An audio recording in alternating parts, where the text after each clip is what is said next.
તો જય માતાજી, જય શ્રી કૃષ્ણ બધાને।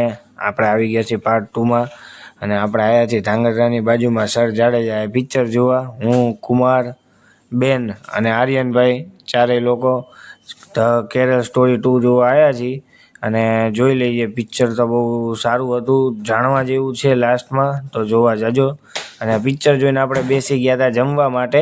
જમવામાં પીઝા હતા, ફ્રેન્કી હતી। ફ્રેન્કી ખાઈને કીધું થોડું હજી પેટ નથી ભરાણું તો ચલો આપણે જઈએ પંજાબી ખાવા માટે। તો કુમાર કહે ચલો।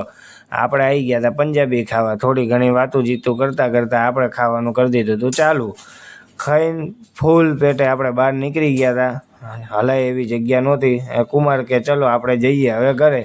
તો સર જાડેજાએથી આપણે નીકળી ગયા હતા ઘરે જવા માટે। અને રસ્તામાં કુમારે મસ્ત મજાના ગીત વગાડ્યા હતા તો મજા આવી ગઈ। બેન ને બનાવીને બધા મજા કરતાં કરતાં ઘરે જવા નીકળી ગયા હતા।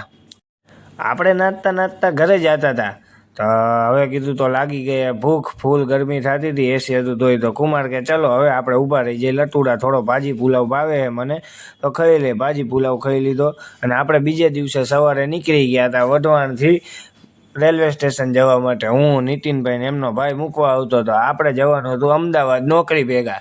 તો ચલો આપણે નીકળી ગયા હતા છાપરાવાળા મેરડીમાંના દર્શન કરીને અમદાવાદ જવા માટે। આ છે આપણા સુરેન્દ્રનગરનું જોરદાર આલીશાન બસ સ્ટેન્ડ અને અહીંયાથી આપણે વિરમગામ પહોંચી ગયા હતા તો જોઈ ગઈએ આપણે વંદે ભારત। વંદે ભારત જોઈને આ નીતિનભાઈ ઊભા ઊભા જોવે અને આપણી આખી આવી હતી અહીંયા વઢવાણની ગેંગને આરે બેન આપણે બધા નીકળી ગયા હતા। જો ઊભા છે બધા। અમદાવાદ પહોંચીને ઇડલી સંભાર ખાઈ લીધા હતા।